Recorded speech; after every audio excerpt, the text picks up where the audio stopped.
നാടിനെ നടുക്കിയ നെന്മാറ പോത്തുണ്ടി ഇരട്ടക്കൊലപാതക കേസിൽ വിചാരണ തുടങ്ങി. രാവിലെ 11 മണിയോടെ പ്രതി ചെന്താമരയെ പാലക്കാട് ഫാസ്റ്റ് ട്രാക്ക് കോടതിയിൽ ഹാജരാക്കി. ആദ്യ കേസിൽ ഇരട്ട ജീവപര്യന്തം ശിക്ഷ അനുഭവിച്ചു വരികയാണ് ചെന്താമര.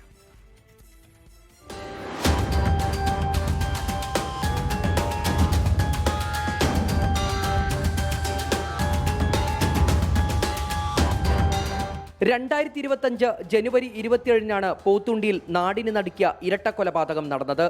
അയൽവാസിയായ സുധാകരൻ, അമ്മ ലക്ഷ്മി എന്നിവരെ ചെന്താമര വീട്ടിന് മുന്നിലിട്ട് വെട്ടിക്കൊലപ്പെടുത്തുകയായിരുന്നു. പാലക്കാട് ഫാസ്റ്റ് ട്രാക്ക് 2 കോടതിയിലാണ് വിചാരണ നടപടികൾ. 2019 സുധാകരന്റെ ഭാര്യ സജിതയെ കൊലപ്പെടുത്തിയ കേസിൽ ഇരട്ട ജീവപര്യന്തം അനുഭവിച്ചു വരികയാണ് ചെന്താമര. 2019 സജിതയെ കൊലപ്പെടുത്തിയ ശേഷം ജാമ്യത്തിലിറങ്ങിയാണ് സജിതയുടെ ഭർത്താവ് സുധാകരനെയും ഭർത്തൃമാതാവ് ലക്ഷ്മിയെയും കൊലപ്പെടുത്തിയത്. തന്റെ കുടുംബം തകരാൻ കാരണം അയൽവാസികളാണെന്ന ചിന്തയും അടങ്ങാത്ത പകയുമാണ് കൊലയ്ക്ക് പിന്നിലെന്നാണ് കുറ്റപത്രം. 24 പാലക്കാട്. ലോകത്തെവിടെയായാലും ഏത് സമയത്തും 24 വാർത്തകളും ഓഗ്മെന്റഡ് റിയാലിറ്റി പാക്കേജുകളും എക്സ്പ്ലെയിനറുകളും വിശദമായി കാണാൻ ഞങ്ങളുടെ യൂട്യൂബ് ചാനൽ നിങ്ങൾക്ക് സബ്സ്ക്രൈബ് ചെയ്യാം.